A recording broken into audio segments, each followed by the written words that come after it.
All right, honeys. So, as a woman, we have been conditioned since early childhood that we must fit into a certain mold, the way our body's supposed to look, the way our faces are supposed to look, the way our hair is supposed to look. It has been an exhausting journey for me, and I'm sure it has been for you. Dating back to when we were all children, I can imagine that there were grown-ups around us who were participating in some sort of diet culture. Um, it could have started there. It could have started by watching TV. There's a lot of hidden agendas and commercials that just try to shove food down your face, down your mouth. Everybody has an agenda or a certain idea or philosophy around health that they are pushing onto you, and they have been for a very long time. It has conditioned us to, at this day and age, consistently try to fit in that mold, and it gets really exhausting, doesn't it? There's always a new diet out there. There's conflicting ideologies on what's right, and it leaves you feeling really confused and hopeless. But I want to take you back to some of your earliest memories. When you were a child, let's say 3, maybe even 2 or 3 years old, you had no understanding of diet culture yet. You didn't understand what the media was feeding you yet. You had an innate sense of intuition that you tapped into when you were younger. You didn't have to seek validation outside of your body. You didn't have to seek for resources outside of your body to let you know what to eat, when to eat, where to eat, who to be when you were eating, how much. You had a sense of intuition that allowed you freedom to make choices around your health that were personal. As we have evolved in society and those agendas have been fed to us, we have turned down our sense of intuition, seeking advice and seeking guidance from the outside world as to how to treat our bodies, how to feed our bodies and mind. So as today, with you starting this program, you have been through a lot of conflicting reasoning as to how to get started or even continue on your journey to health. It starts with rejecting diet culture. This means unfollowing diet accounts that don't serve you.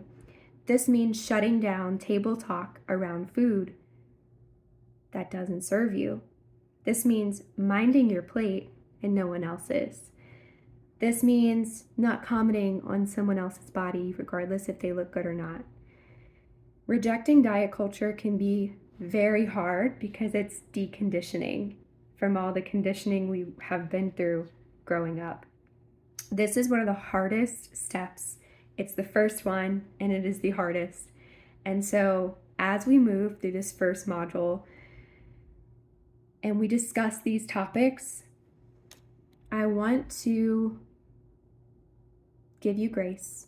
I want to give you the space to mess up a bit in the beginning because it is going to be very difficult.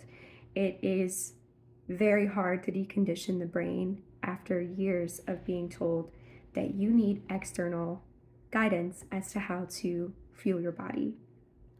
So with that said, I will be providing prompts and guidances in our Zoom calls that can allow us to start the process in an easy fashion.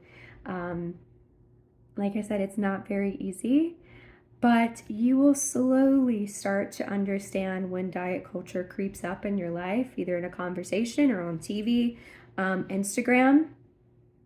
The first step is just having the awareness. If you can imagine yourself in a car, do my little car. If you can imagine yourself in a car, and you're driving, you witness something diet related or toxic health agendas, and maybe you've been feeding into them for a while, right? Before we can head in another direction, the first step you need to do is just break. Just break. Witness, understand what's going on, and just catch. Just catch those agendas being pushed onto you. Just stop. Before you can put yourself into a different path, you have to acknowledge and witness when it happens. Does that make sense? I hope it does. It's just the awareness. So the first part is the awareness. Then we have to back up a bit. We have to do a little bit of retracing our steps to figure out, oh, okay, how do I rewire the brain into understanding how I got here, and how can, when I witness something from diet culture being shoved in my face, how can I turn the cheek and continue down the path of following my own intuition instead of someone else's agenda? As soon as you witness and you have the awareness, you can start to rewire. The rewiring is going to be the strength. It's almost like when a toddler falls. The strength they need to stand on their own is from falling down. So you're going to mess up in this process, and it's going to be okay. There's no judgment. There's no timeline on this. Building the awareness is going to be important. Also, rewiring is going to be important. The third step is going to be driving forward in a different direction. So this could be unfollowing the accounts. This could be turning the conversation into a different direction. This could be you being an advocate. So when someone at the table is talking about their new diet fad or their new trend or this new exercise routine that seems really harmful to the body or really excessive or strict, and they're telling you that you need to subscribe to it, you can politely thank them for their advice, but also let them know that you're not seeking any. Does that make sense? I hope it does. I really hope with these 3 steps broken down, you can understand how to witness diet culture, rewire in the back of the brain, and bring yourself back to your own intuition, and then put the car and drive in a different direction and continue to re-engage with the language in which your body speaks to you in, the language that is lost, the intuition that has been lost over the years. So this is step 1 of following an intuitive eating regimen. Nothing perfect. We're just looking for progress and practice every single day, every day. Be sure to tune into the next lesson, and we'll be learning about honoring your hunger.